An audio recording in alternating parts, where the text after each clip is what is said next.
how's everyone doing this evening? So today we're going to be playing some 200 Zoom. But yeah, let's hop in. New month, December. Let's hope we run good. This background's pretty distracting, isn't it?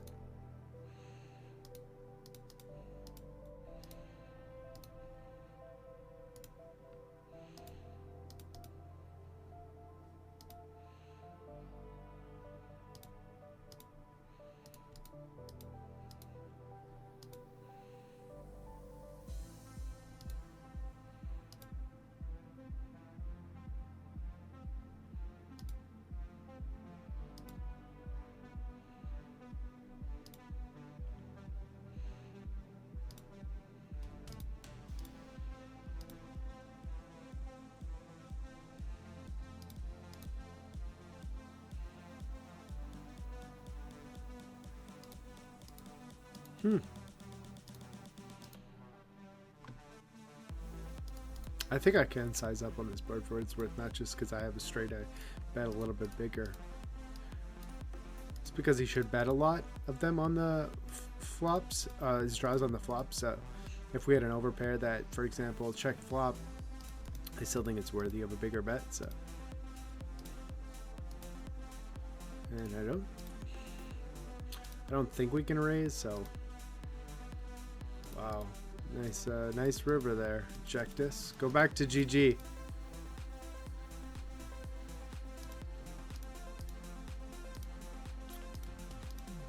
I think the secret is you just have to hop on stream like me, and then shill stars all the time, and then they notice that and they're like, oh, I'm gonna give this guy some money. So just wondering about this hand. I know, like, when it goes check 3 pots out of position, you want to do a lot of this, but I'm just wondering, like, does that really make sense in this board? Since if I do this, he's still gonna have a lot of gutters. So if I bet, I want to bet big, and then the question is, does his hand really want to bet big? 24, I will check, but I'm honestly not sure. I could be tucked into betting, but yeah, just not really sure there.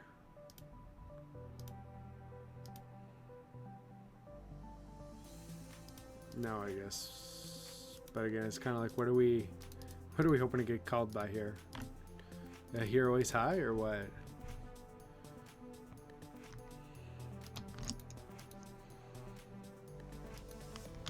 Sorry, I wasn't showing. Oh, nice. I wasn't showing you guys this hand, but we have flush, and it checked around, and then I let out. This guy called. This guy raised. So yeah. I'll just replay that. So he opened 3. We call, and it checks around. I bet. He raises. I fold. Dodged a bullet there. Above 100 and now. What do we want to do here? I guess check. Just I think that's what the majority of my range wants to do.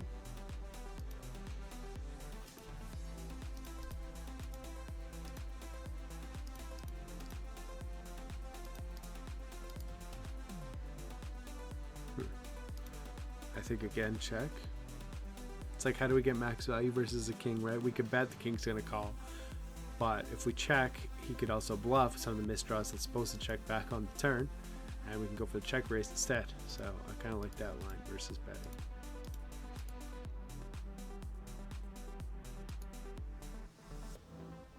Yeah, exactly. So you could get up to that. I've heard that.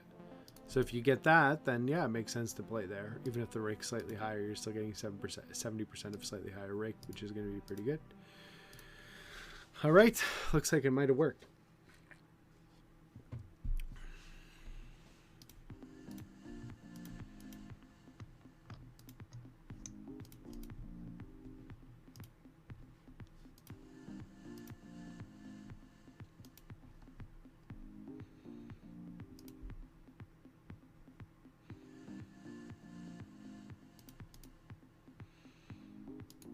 I was like the party days, like with the leaderboards when I was playing at the end of last year, early this year.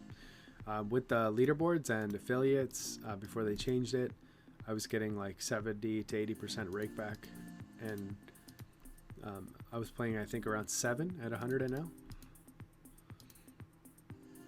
Wow. With the queen. Didn't expect to check back a queen there. Like, it was insane. People were having 20, 30, 40K months consistently every single month. No variance. Sure, you had to grind a lot, but people would have 200, 300, 400K years.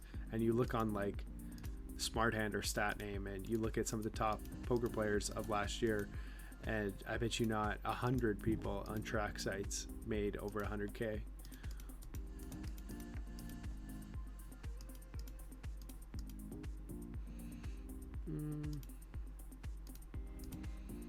Could check too.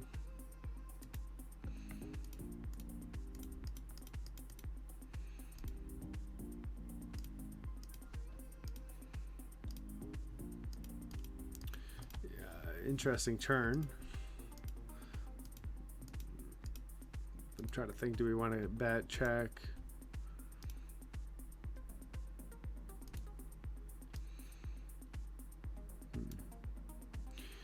We could bet again and then check river. It's an option. We could check and then bet and then maybe bluff catch.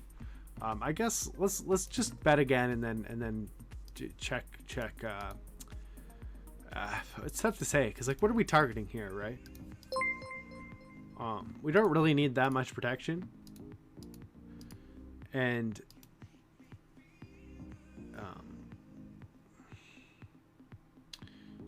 for right now, the monthly challenges seem to be forever. See, this kind of sucks here. It's like, how do you bet fold a queen? I feel like we have to call this off now, the way that we've laid it, but I just feel like we're likely not going to be good here, but I don't think we can fold. Okay, it's interesting.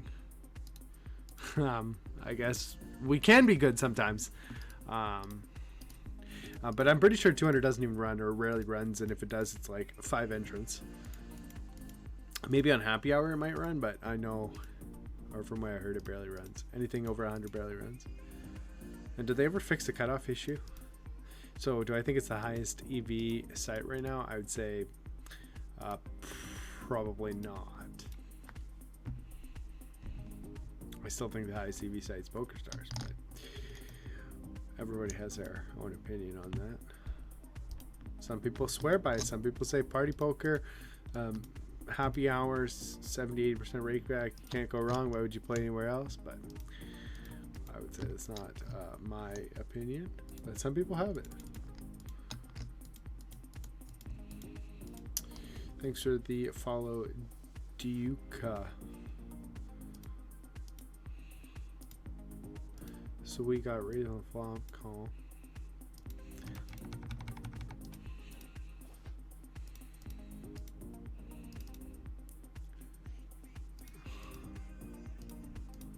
Runs it once when he has aces. This kid.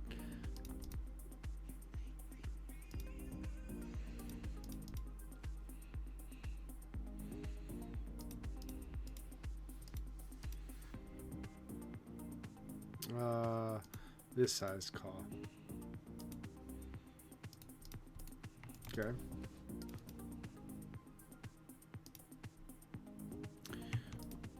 I'm thinking, just thinking out loud, maybe it was a little bit thin there. Maybe if I am gonna block, if I had a club, maybe it's fine.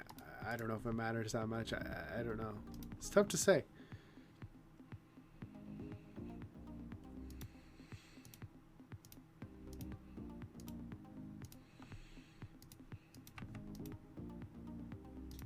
I used to have an avatar, then one day it just magically disappeared. So then I just never replaced it. Does anyone have any good ideas for an avatar? Because I'm open to suggestions. Okay, I guess we have to call the smallest raise in the world here.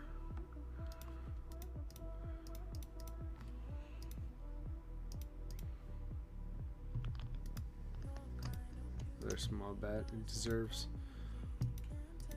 to let us hit an 8 here.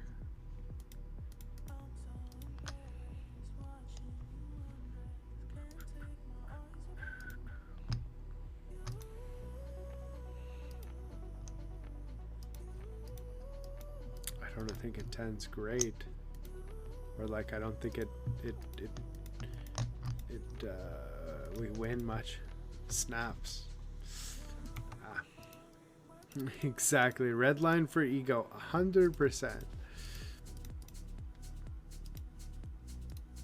Maybe everyone in chat's just already Redline crusher, unlike me, so they don't have to worry about that. Maybe could even have bigger bets on this board, but whatever. Rainbow. What can I say?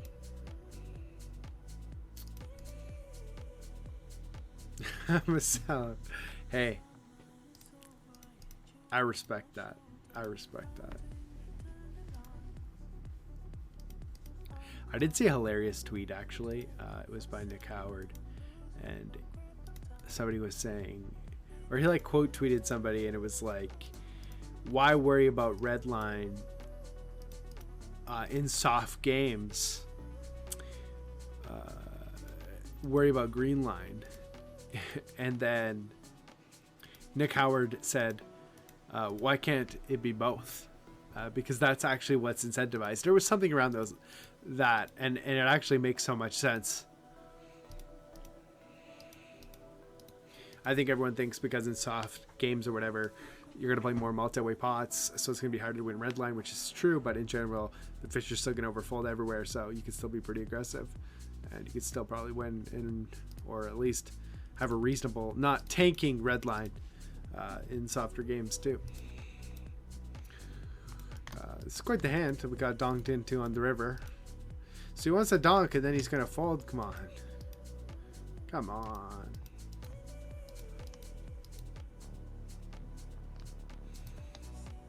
Yeah, I'll say it before, or I said it before and I'll say it again. I think Nick Howard's one of the most underrated and most hated for no reason poker coach of all time in this industry.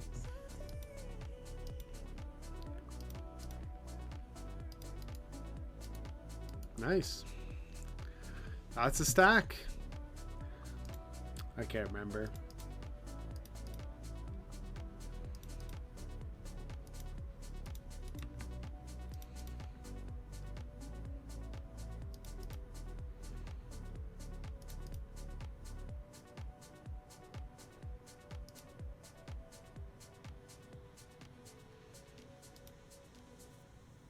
Even though we have the diamond. Might not be close, but I think it might be versus 70% size.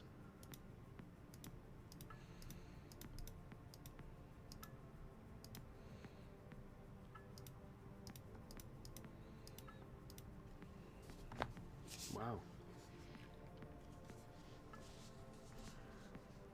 I guess we just call. We're pretty much calling any river, but don't want to necessarily fold out anything, I suppose.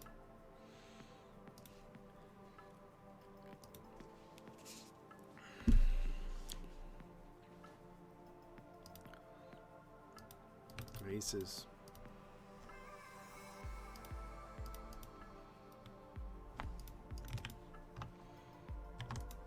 That's a flop. It sucks that he only has 18 bigs. Check it back. But I'm trying to hit something, bluff it off, who knows.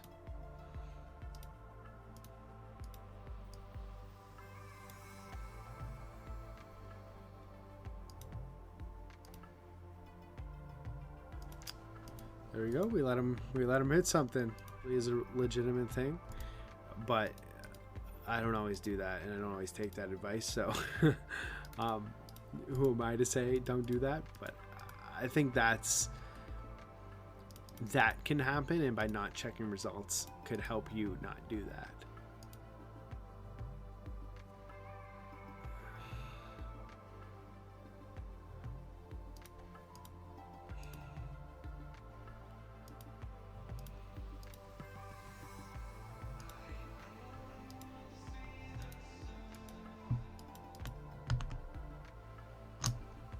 Ooh. The problem is like, how are we going to get the money here? Maybe he has aces. Maybe he's... I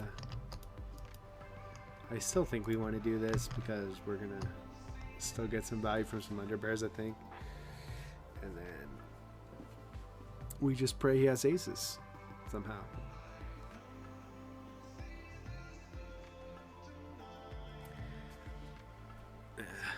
We just pray we get a hero. No, not worth checking, I don't think. I don't think they'll reopen enough. We just pray get a hero by something. Oh well, ace king is good too. That works. All right, let's see how we did. We actually had a winning session on stream for once. Got a little bit lucky EV wise, but you know what? It happens. All right, talk to you guys later. Bye for now.